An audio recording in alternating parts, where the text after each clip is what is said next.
Hello and welcome to the final part of my series on Outlast 2.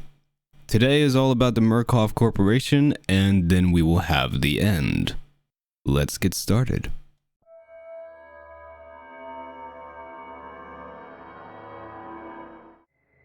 So how exactly are we able to conclude that the Murkoff Corporation is tied into this whole story?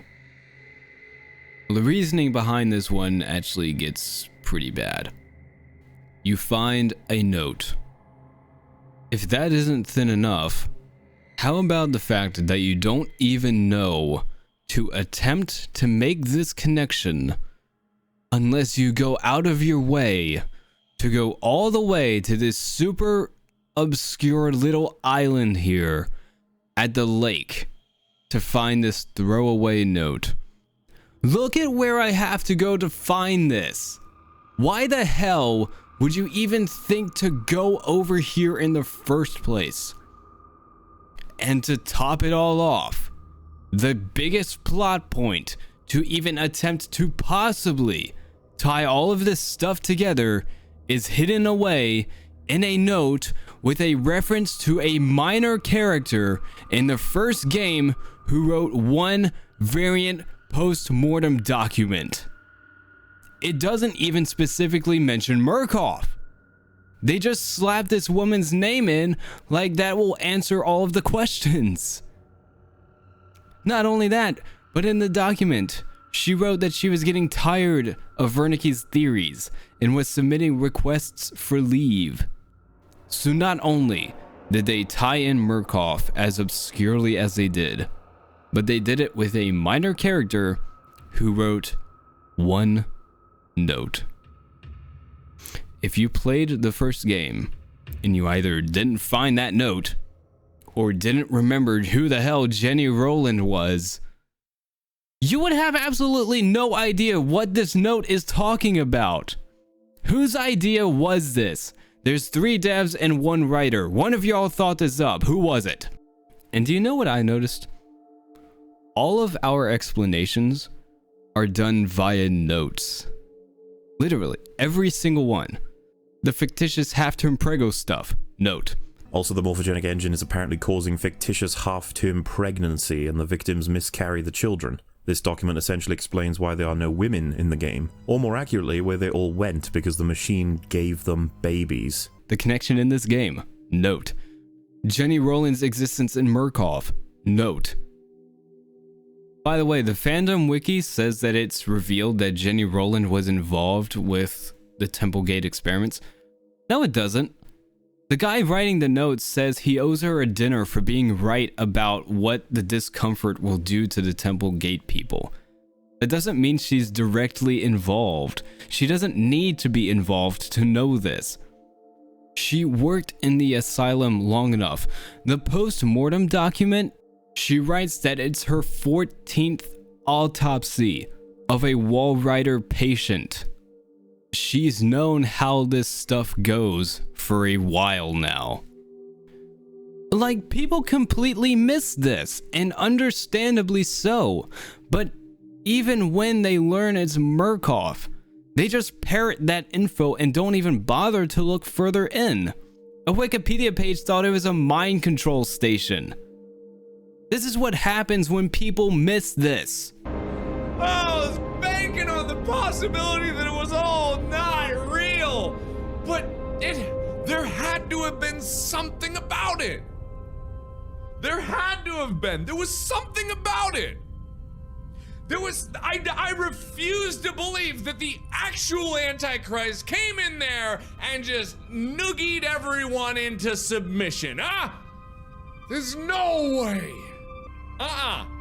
There's something about that noise and that light that was a psychological signal. There was some technology and experimentation happening. I refuse to believe that was it. There is no way. Maybe if you dug deep enough, you would have found the truth. There was the power plant, those trees with the fake leaves that note said. Maybe there were more notes like that, and that's the only one that I found. That has to be it. There is no other explanation, but why didn't you explain anything? The sun didn't blow up and kill everybody. I'm willing to bet that. These are the problems that arise when you do this kind of thing, Red Barrels.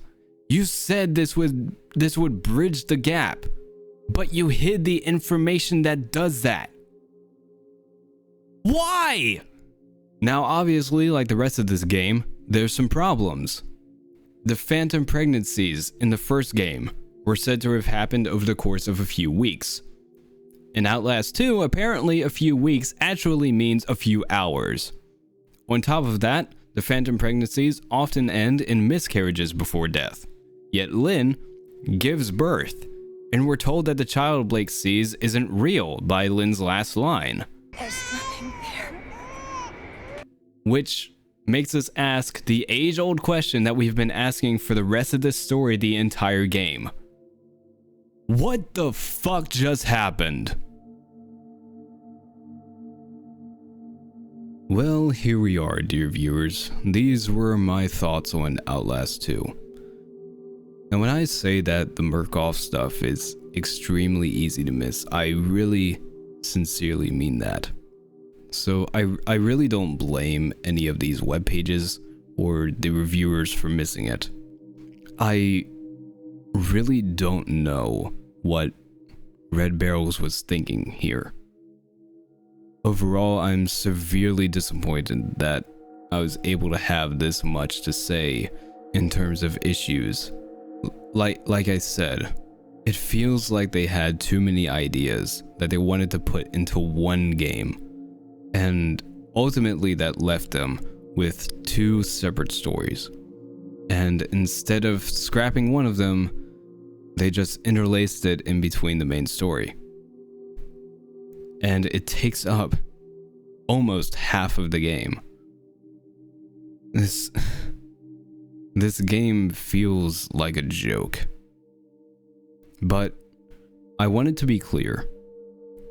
I understand the troubles and the hard work that's involved with game development, and the frustration that can come from it, especially from people like me saying the things that I'm saying.